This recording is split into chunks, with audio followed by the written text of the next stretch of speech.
জীবনে কঠিন সময়টাই তোমার সবচেয়ে বড় সুযোগ। হ্যাঁ, তুমি এখন ঠিক সেই জায়গায় দাঁড়িয়ে আছো যেখান থেকে ইতিহাস শুরু হয়। যেদিকে তাকালে অনেকে হাল ছেড়ে দেয়, সেখান থেকে তুমি শুরু করেছো তোমার জয়যাত্রা। মনে রেখো, জীবনের সবচেয়ে অন্ধকার সময়ই তারা আলোর সবচেয়ে উজ্জ্বল হয়ে জ্বলে ওঠে।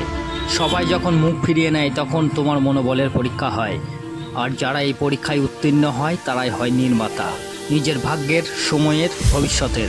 তুমি হয়তো আজ খালি হাতে, কিন্তু তোমার ভেতরে আছে সাফল্যের তৃষ্ণা। সেই তৃষ্ণা যে কোনো বাধাকে গলিয়ে ফেলতে পারে।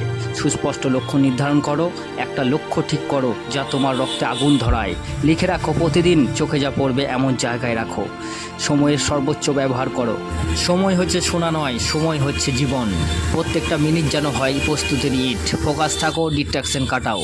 প্রতিদিন 1% উন্নত করো। দৈনিক ছোট ছোট উন্নতি দীর্ঘমেয়াদে বিশাল বড় সাফল্য করে। প্রতিদিন নিজেকে জিজ্ঞেস করো, আজ আমি কতটুকু এগোলাম। নিজেকে নিয়ন্ত্রণ করতে শেখো। খাবার, ঘুম, কথাবার্তা, মোবাইল সব কিছুতে শৃঙ্খলা আনো।